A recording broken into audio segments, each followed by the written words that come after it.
Hi, and welcome to another episode of Studio 411. I'm your host, Larry Dasilva, and today we are blessed with a couple of young individuals who are actually Connecticut natives from Southington and Wethersfield, respectively, and we'll get into that a little bit more. But Matt and Atla DeChamplain are just tearing it up and doing more and more in clubs and venues throughout the Northeast. And again, it's a pleasure to have them joining us here for the hour on Studio 411.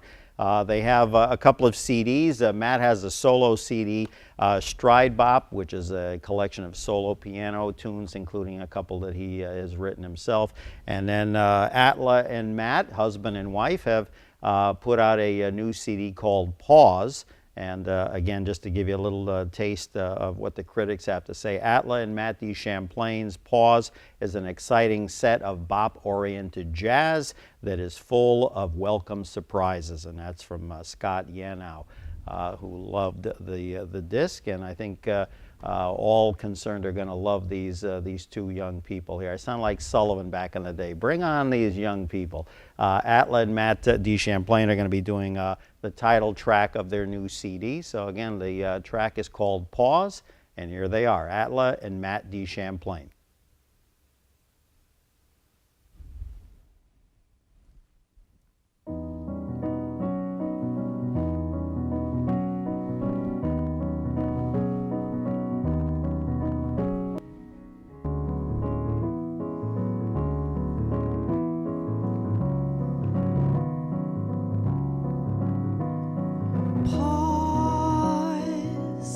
Give yourself a little time.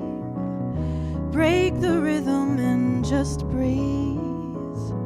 Unload the burdens on your mind. Recall, remind.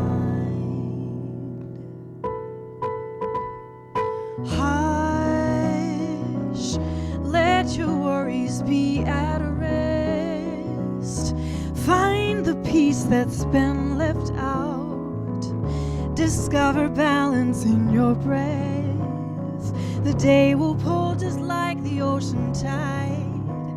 My heart is such a foolish, tender guide. Live above the world you see.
Unload the burdens on your mind.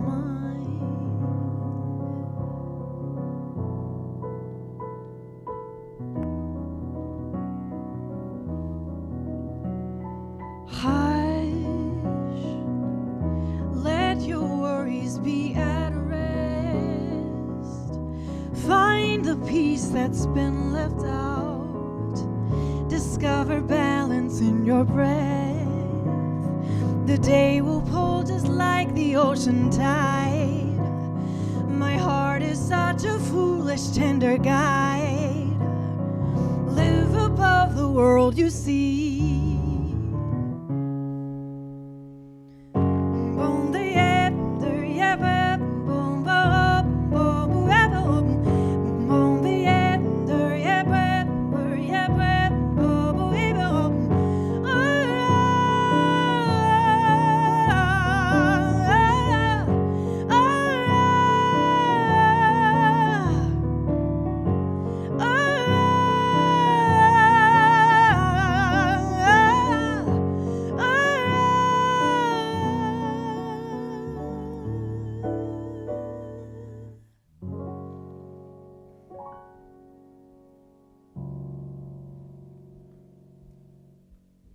Very good. Thank you, Atla. Nice to see you. Good to see you. How Thanks are you, for sir? having us. Forgive me for stepping in front of you. How are you? Good to have you on the show. Thank you for coming by. Terrific, terrific.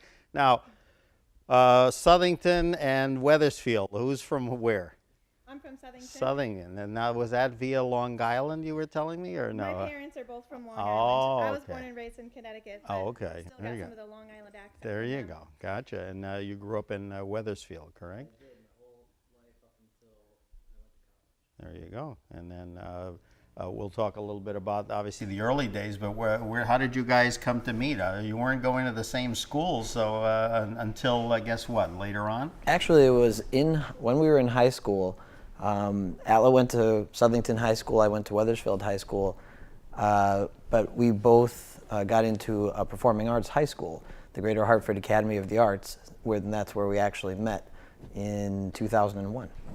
Wow, all right, so look at that, thank goodness. Now that's kind of, well, it's like Hartford has a ton of magnet schools, and this is, again, a specialty type school. So again, otherwise... I think it was one of the first Otherwise, ones you guys too. would have crossed at some club saying, Yeah, okay, probably. well, who's the girl singer and who's the pianist? Oh, there you go, yeah, no, that's terrific. Now tell me, the song we just heard, obviously the title track, one of your first compositions together. Tell me about how that is to kind of not only do the music, but write lyrics. I mean, that's got to be a fairly new endeavor for the both of you. We've been writing together, I think, since high school. It's just the first time that we actually recorded something together. A lot of the greatest teams that I look up to, like Dorothy Fields and Jimmy McHugh, their songwriting teams where one person would write the music and the other would write the lyrics, and we thought it's worked for, centuries, so let's give this a shot. And we kind of, at least speaking for myself, we kind of do it to meditate on things that we're learning. That song was definitely written during a very stressful time for both Matt and I, and we kind of use music in our lives to rejuvenate and to teach ourselves to just enjoy this gift that we've been given. And I know I've asked this of other guests who have come on there, even authors, again, when they're the writing process, or in this case, the writing as it relates to music. What do? You get an idea, Matt, wake up, quick, write it down. Or as one guest told me, get the iPhone or the iPad out. I mean, kind of, who usually comes up with ideas here? Well, sometimes we have a concept that we work on. There's a great CD I was listening to at the time by a vocalist from New York City called her name is Tammy Schaefer, and I was really loving that CD.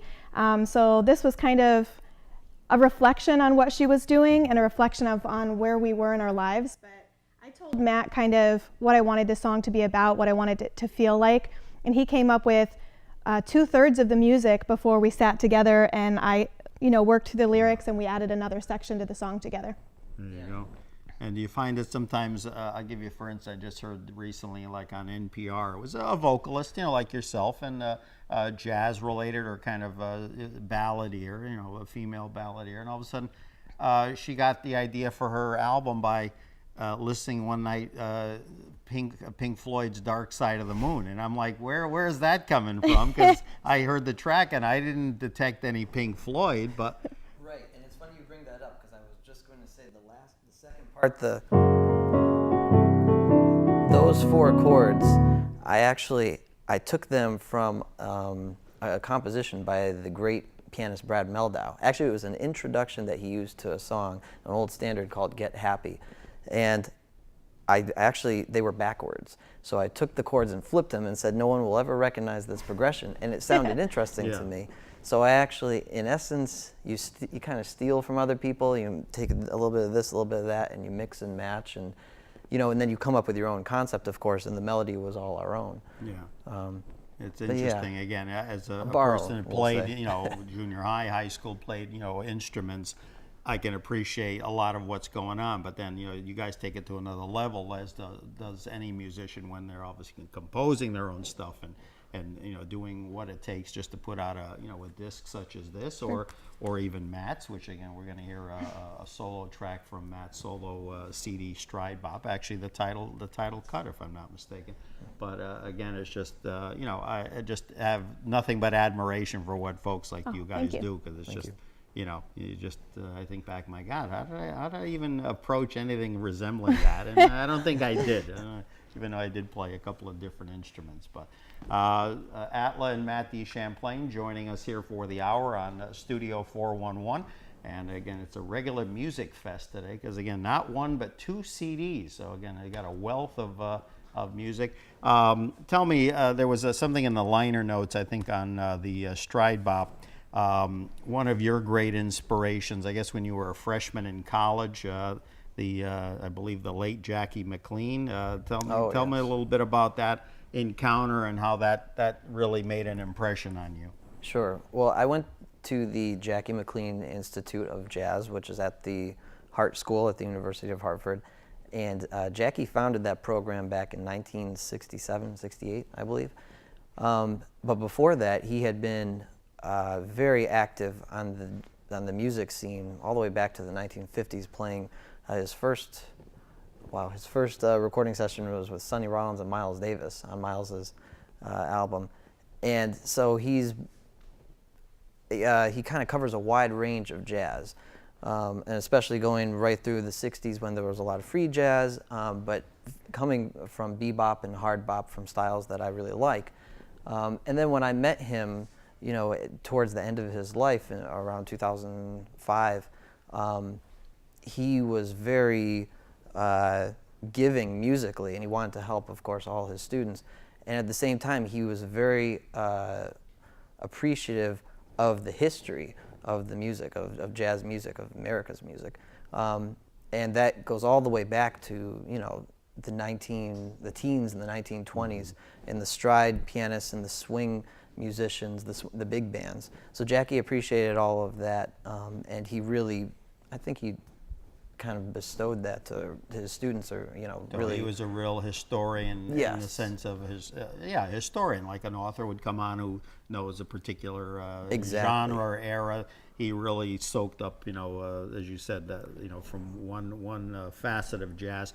Now talk a little bit more about the stride bop. That was a term I'd never heard, so that goes back to the early 20th century. Well, the term stride does. Stride piano refers to a particular style that came after ragtime. That was kind of really the beginning of jazz, where you have this motion going on just in the left hand for the pianist,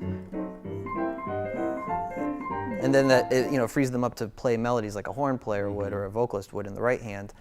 And this style was very aggressive, and these pianists like James P. Johnson and Thomas Fats Waller and Willie the Lion Smith, they all, they had classical training, and they knew what they were doing. They're musicians on a very high level. But then the bop part came later on. That's bebop, like Charlie Parker and Dizzy Gillespie from the 1940s. So my idea was to kind of fuse the two together, if possible, and that was where the name stride bop came from. Now the bebop, that really came after the end of World War II, so that kind of became, again, what succeeded big band. Even though I'm sure the big band people weren't that thrilled, and it continued to exist, but certainly not thriving the way it had, both recording-wise or whatever. And then it took off into another. Even the labels, while I'm sure the hardcore labels like Columbia and Capitol and so many others, but then you had, Savoy, and you had other ones from, Chicago and Memphis coming out with tremendous, again, styles people had never heard. And to be honest with you, some of it takes a little while to kind kind of get used to, because Absolutely. it's Yes. a little bit out there for some people's ears. Definitely, and that's really the beginning of modern jazz, the bebop era, and also it kind of turned some listeners from who were into Lester Young and the people from the swing era, kind of turned them off from jazz, from what was going on. So, I mean, it's certainly an art at a very high level, but unfortunately, it's not as accessible sometimes. For instance, as the swing and stride that I came just saw before. recently, of course, really big right now. There's a whole new, not that it ever went away, but a whole new renaissance with Miles Davis. All of a sudden, there's a new Certainly, biography right. picture on Cheadle. I saw a little clip of it. I mean, I guess, co-wrote the screenplay, directed it. I mean, just marvelous stuff. And I watched it, and I mean, boy, I'm telling you, this was pretty intense. So, again. I assume you followed a little bit of his music, his life. I mean, again, just kind of where was he coming from? I mean, I think a lot of people Miles? don't understand, what he and so many other, Charlie Parker and whatever, but what was Miles bringing to the table? Because he just kept progressing into like outer space. Yeah? He was like Duke Ellington. He kind of didn't look back at what he accomplished. He started off with Charlie Parker replacing Dizzy Gillespie in around 1945. And he always kind of used that format too, of like a saxophone player against him in all of his groups for the most part. And each time he kind of developed, and he was very forward thinking compositionally in terms of just expanding music. And then in the 60s, in the 70s, like jazz fusion.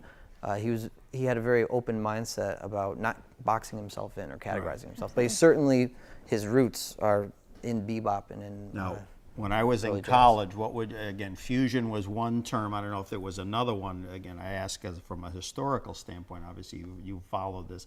Stanley Jordan, Bob James, Herbie Hancock. Again, it became, again, I don't want to say, it was post like disco, whatever, but it just had a little more like intensity, a lot more synthesized music. So, I mean, Yes. what was that genre called? Well, it's jazz fusion. Lee It's jazz Ritenour. fusion if you have jazz musicians taking rock elements and mixing that in. But then apparently it's also jazz rock if you have the rock musicians who are influenced by the jazz musicians who are kind of taking it. So there were a lot of, but certainly like you said, electronic, synthesizers, electric bass instead of the upright bass. Yeah. I mean, the guys like Stanley Jordan and I mean, the countless others I can't even think of right now are just, blow us Chick away. Corea, Chick Corea, Return to Forever, just what they were. Lee Ritenour I mentioned earlier. Now, we'll ask Atla, we'll turn to her. I asked this of all musicians. Now, in terms of vocalists, because again, yours is an instrument, but it happens to come from here. Your inspirations growing up. I mean, at 3 years old, it wasn't like a cartoon character. It was like, it was already Sarah Vaughan or something. I mean, how did that happen? Not quite at 3. I think the first vocalist that I ever loved wasn't a jazz vocalist. That was Aretha Franklin, although she has sung some jazz in her career. The first jazz vocalist that I ever fell in love with was Louis Armstrong. Okay. And that was through my dad's doing, because he has kind of a really silly interpretation of Louis's sound that he does sometimes. And he would scat to me and I'd be like, "What is that, Dad?" And he'd be like, "It's just fun." And my parents started taking me to the Great Connecticut Traditional Jazz Festival, which was in Moodus. I think basically they just wanted to take the kids somewhere fun. And it was a cheap vacation. It was a great way. We could go swimming when we got a little tired of listening to music and, go horseback riding or whatever. But mostly I just sat in those tents and listened to music, for hours. It was days long, and that was my introduction, and it just stuck. I just fell in love with music. Like a sponge, just soaking it all in. Absolutely. Interesting thing about Louis Armstrong, of course, I have to believe most of our viewers are familiar with him. If not, by all means, my goodness, you're changing yourself. Yeah. But I have, thankfully, have a couple of CDs of, a broad base of his work, whatever, which extended from like the 1920s until his passing in 1970, I believe. But I read something recently that, obviously, because of, again, the being African American and the times that we were living in, going back to the 20s, even through the 60s, that had it not been for just certain discrimination factors, that he would have been considered, in the opinion of these music critics that were writing this article, the greatest performer of the 20th century. Oh. And I mean, that's something when you got people like Crosby and Elvis and Sinatra, you know, again, American-born product that, you know, obviously carved their niche as well. But again, I think, and also the primitive recording standards, you know, were not Sure. what they were then in the 60s and to today. You know, and now Thankfully, I think people recognize these artists. I mean, I still listen to the Louis Armstrong's Hot Fives, Hot Sevens, and I forget, like you said, the recording quality kind of gets in the way. But Matt and I always talk, jazz is a language that you have to learn. You have to learn a little bit of the language to really enjoy it to its fullest potential. And some of that is learning literally how to hear through the fuzz in a recording. Sure. When I first started listening to Louis Armstrong, those old recordings, they're very fuzzy and old, it's hard to hear through it. Bluebird 78. Yeah. Okay, Yeah. yeah. And speaking of old, we have something we're going to show you after they do their next number, a little piece of kind of history that kind of got Matt started in the right direction. But right now, we're actually going to get a treat, an additional treat to what we've gotten already. You guys are going to perform a tune that is not on either one of these CDs, and tell us a little bit. It's called what? Milk and Honey? Yeah, well, I think one of the things that I think is unique about both Matt and I is, I mean, when you say, we were just talking about all the different styles of jazz, because some folks will say, you know, I don't really like jazz, but I would urge them maybe to listen to different kinds, because like we mentioned, there's the swing era, there's hard bop, there's bebop, there's so many different types of jazz. And one of the things that Matt and I love together is that we both kind of started at the beginning. Lots of musicians don't start with traditional jazz, but we did, and because we both love history, we've kind of progressed through the music. So that last song we did, Pause, is a little bit more contemporary, and then we wrote this one to be kind of like a homage to a swing tune. So. Gotcha. All right, well, Milk and Honey, Atla and Matt DeChamplain here on Studio 411, and take it away. Thank you. 1, 2, 1, 2, 3, 4.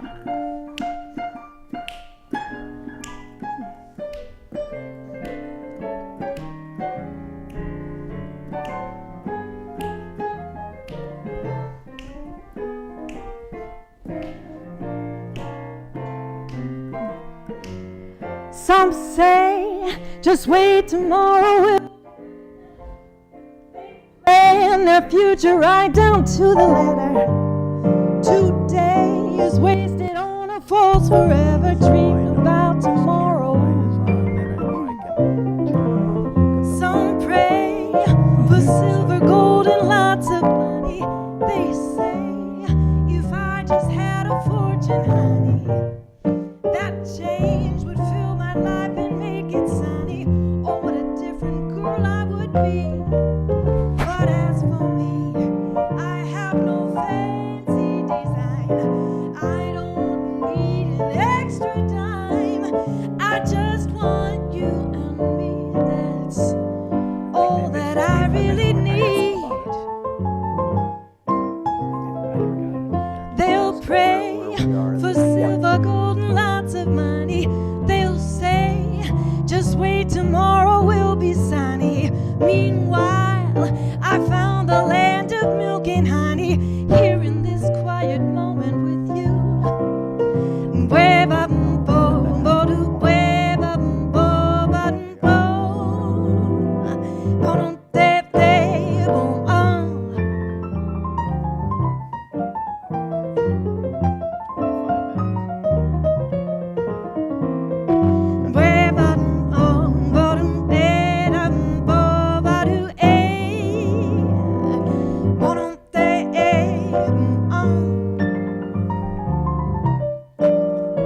tomorrow will be sunny. Meanwhile, I found the land of milk and honey here in this quiet moment with you. Well, I don't need one more dime, baby, just give me a little more time, baby. All I need is you.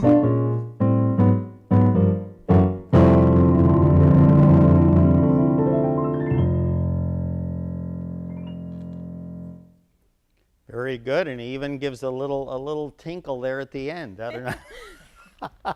Atla and Matt DeChamplain joining us here on Studio 411, Milk and Honey, a tune that as of right now you won't find on any CD, but I'm sure that that'll be rectified very soon. So look for that. Before I forget, the website again Is atlaandmatt.com. .com, and Atla and Matt, A-N-D, Matt.com, atlaandmatt.com. Did I say it enough? I sound like one of those sighting commercials on TV. Anyway, you mentioned before about Duke Ellington. That was a gentleman growing up. Can't say that I know it's probably blasphemous to say, but I like his earlier stuff when he got into a lot of that sacred and kind of really religious kind of themed large, The orchestras, orchestrations, whatever.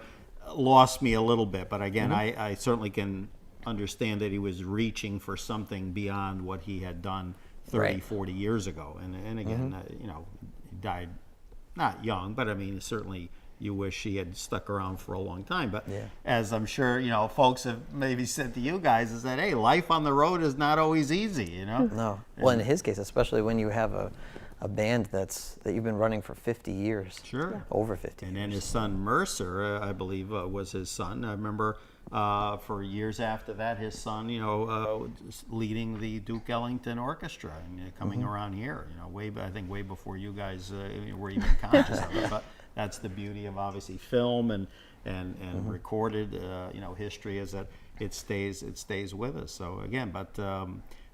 There's one track here, which unfortunately we're not going to hear today, but again, I wanted to mention that to me it's one of the best besides the ones that you guys wrote on your solo CD. It's Easy to Remember, a Rodgers and Hart from 1935, and of course that is Richard Rodgers, again, pre-Oscar Hammerstein, or Hammerstein III, I guess, however you pronounce it. And again, isn't that something to be able to work with two partners for all those years and do what he did? But that's just you did a great job on that track. Oh, thank you very much. That's very good. Later on, we're going to hear a song called Waller's Strut, but I wanted to ask now because obviously Fats Waller played a big inspiration too in your kind of nurturing, and I'll ask the same question I asked Atla. Again, growing up as a wee tyke, again, how did you get exposed to it? Again. Well, actually, it was because of my grandfather. He had a player piano, and in the 1920s, player pianos were huge as radio was just starting to come on the scene, and most American households had a piano, if not a player piano, and Fats Waller was one of the pianists besides James P. Johnson and some of the other pianists, jazz pianists I mentioned, and classical pianists such as Ravel, Vladimir Horowitz, when he first got here, came to this country, George Gershwin, they all recorded piano rolls.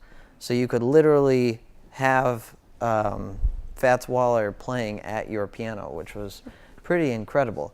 And for a musician I wasn't a musician at the time, I was just 1 year old, but I was absorbing that sound that my grandfather would, play these rolls, and it was just always a part of me. And here is one example. Again, I'll hold it up, Atla, if you would hold that for a second. Again, this is the Shreveport Stomp Jelly Roll Morton. It's my favorite. And again, again, for those who haven't seen it, there you go. There's the beginning of the roll, and you see these in all the old westerns, whatever we can get a tight shot on. It looks like the Bush Gore election of 2000. Okay, you see that? A lot of Chads or whatever they call these things, but again, this is and it's just phenomenal. Now you have the rolls. Have you acquired a player piano? Yes, we have a player piano that's been in the family for a while, and I've had some work done on it. And I have, I think, close to about 2,500 rolls right now. But I promise I'm not a hoarder. And when I, I'm just a collector. and when I first spoke to Atla, she had to climb over them to answer the phone. So Yeah, right. I think Matt said, we were joking around one day, and I said, well, when we were high school sweethearts, you've been together a long time, but we met and started dating when I was 15 years old, and 15-year-olds, you know, who knows when we fell in love. I said, Matt, when do you think we fell in love? He said, I think it was when you alphabetized my piano roll collection. And this is what it comes in, okay? So it's not like my old LP collection where this would probably be about 10 LPs if they were filed this way. No, this is, you have to, I guess, and you want to cover them, obviously, because they can fade. But Yes, yeah. But what's the biggest coup? Have you ever gone like to, you know, a flea market or somewhere and found one like that was like an original from back in the 20s or the teens? I think that's one of the best finds. I mean, when I was in middle school, I started collecting. That was when I first started collecting rolls, and I would go with my dad. I was, in 7th, 8th grade, and I'm there looking to see if I could find any sort of piano rolls tucked under some of these antique furniture or whatever. And when you get them, of course, it's like it's great. But then sometimes, of course, the condition, you won't want to purchase them. But I did find when, like I was talking about George Gershwin, for instance, before he was a songwriter, but he came to New York and recorded about 120 piano rolls by the time he was 21 or something.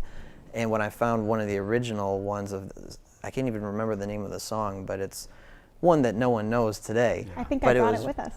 Oh, did you? Yes. And it's really special to see. Those are the ones I really like to collect now, the ones that were hand played by someone. I was hoping for a Mickey Mantle baseball card. Matt was trolling every flea market and tag sale he could find. That must have been something. Dad must be proud. I don't know.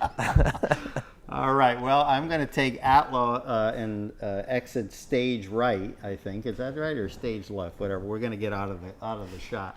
And Matt is going to grace us with the title track from his CD called Stride Bop, and again, written by Matt DeChamplain. So what else can I say? Joining us here on Studio 411, Atla and Matt DeChamplain. Matt, take it away.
Very nice, very nice. A quiet ending there. Oh, Matt DeChamplain doing the title track to his solo CD, Stride Bop, here on Studio 411. And joining us again, the lovely Atla DeChamplain. All right, joining us here together, husband and wife. So that's great. My goodness, I'm just like so awed by. What I'm amazed is how far, and I've seen a lot of bands with keyboards, but this is amazing. How this, keyboard, again, how it really comes close to what a piano. I mean, I'm sure the purists would say, oh, it's not a baby grand or whatever, but I'm watching you just wail on this thing, and I'm just, it really is something.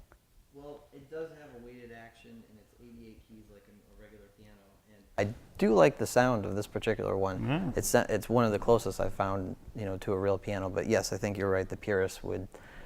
Oh yeah, no, I know, because we're working on getting a future guest here on the program, and the subject came up. Well, geez, I think it'd be a little tough to get the grand piano in here, and all of a sudden it was like that was a deal breaker. They would just no way would they they use one of those. Sure. And I said, oh, okay, so we'll have to pipe something in there. Yeah.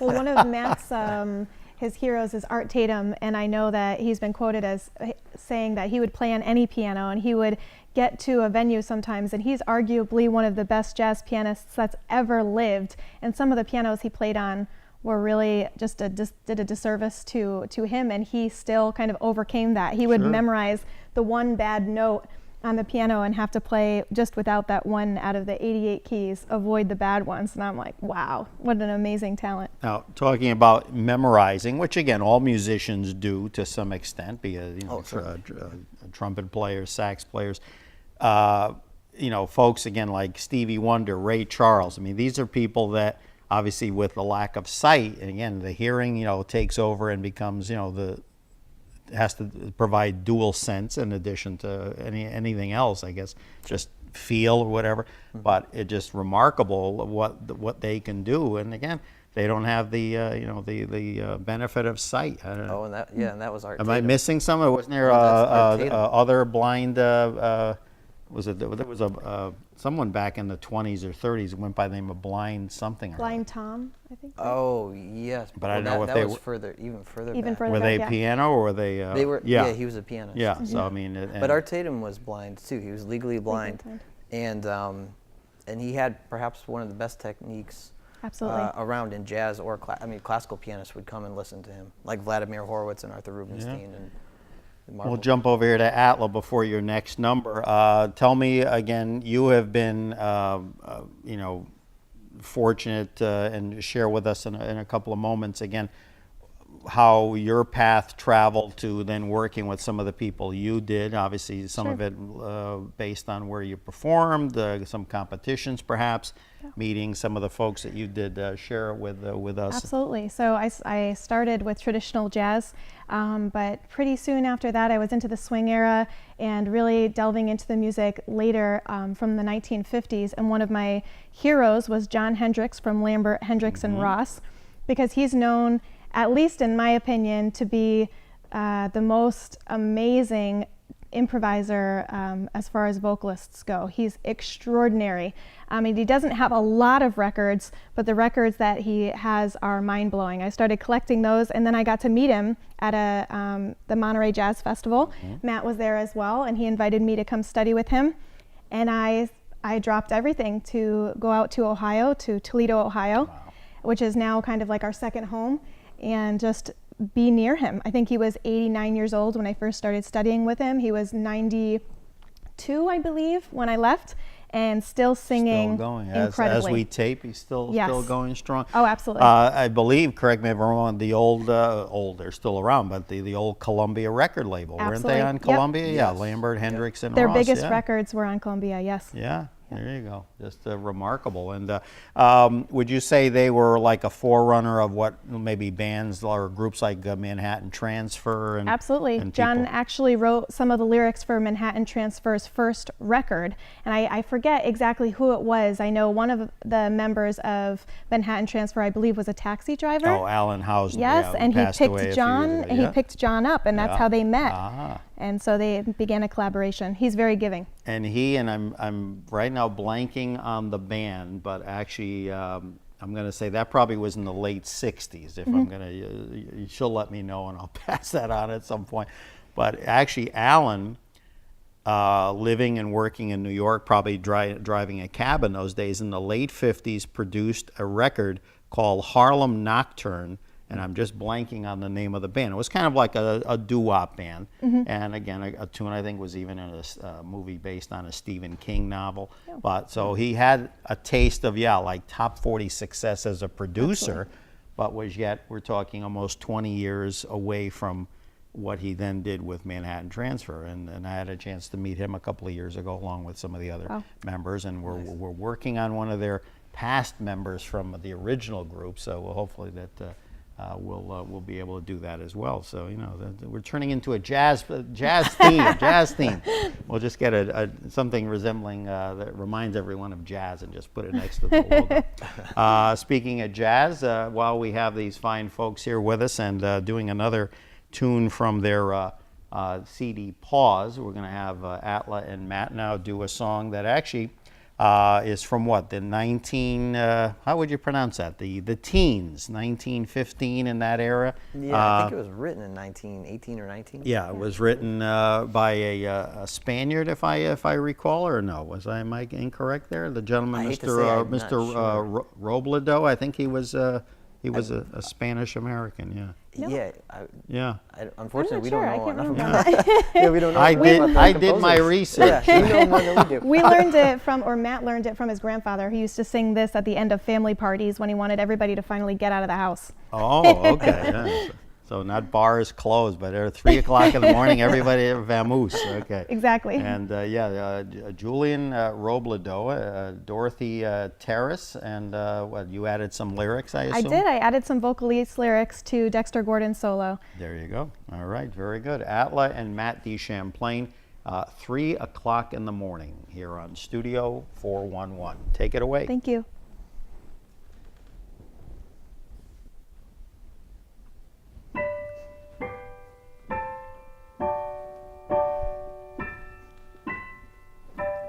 Watch her rushing out for wait. You can't leave me alone on the floor. We danced the whole night through. Wouldn't you know your arms around me feel so heavenly that I only wish for more.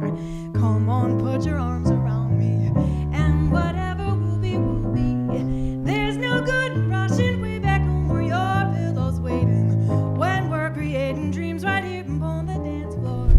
Oh, you gotta believe me, baby. Tell me. You lead me, don't your worries all just scatter. And all the stress the day brought doesn't matter when the band is grooving and your feet are set to move in. So don't feed me a line, please don't decline. Take my invitation, cause the band is romping, we still got time. Take this moment for our own, please my baby, don't postpone. Make this moment our own. So come on, take your place, don't run on, set the pace. Step up, step out, you lead the chase. Oh, I love to dance beside you. Baby, just let the music guide you. Life's a fleeting song, and we've no time to waste just fretting that maybe we'll sing it wrong. Just have to play along. And as you dance with me, baby, let's dream about how happy life could be. So we may not have all the future planned, but isn't this grand to step out together, dawn to dark from now until forever, be it good or bad, whichever. Baby, look how I'm matching your stride. Aren't you glad you stayed on? And I'll stay right by your side when the music's gone. And I'll remember, long as I'm living, I'll think of this one night. Love dawning with the daylight.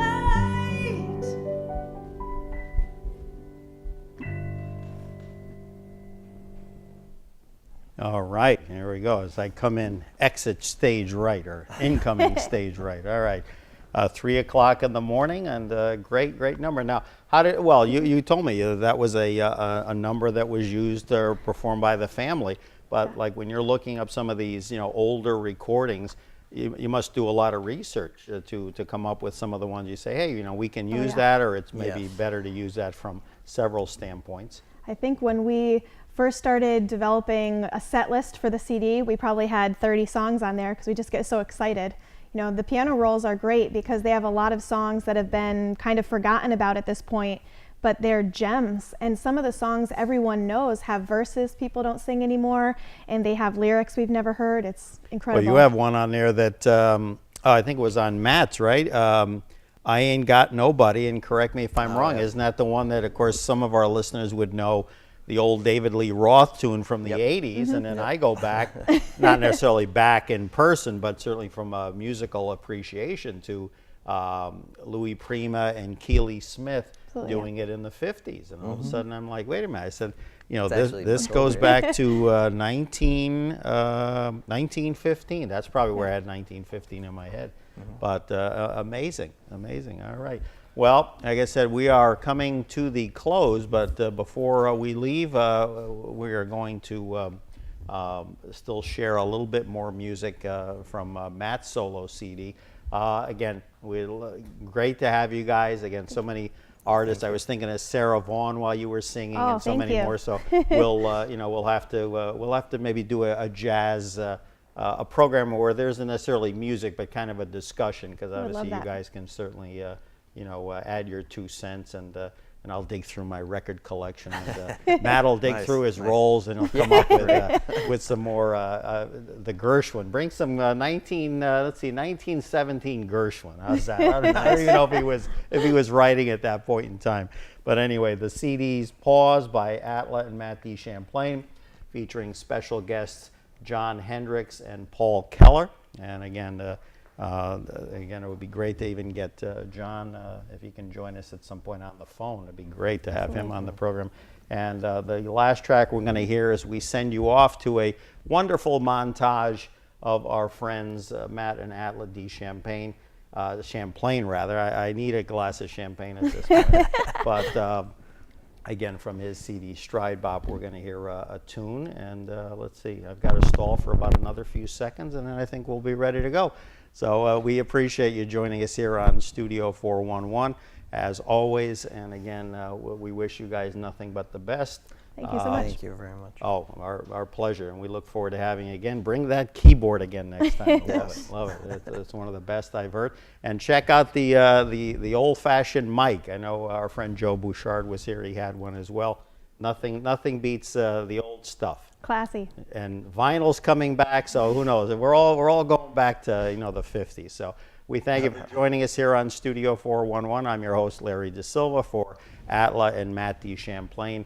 We bid you adieu, and we will see you next time on Studio 411. Take care.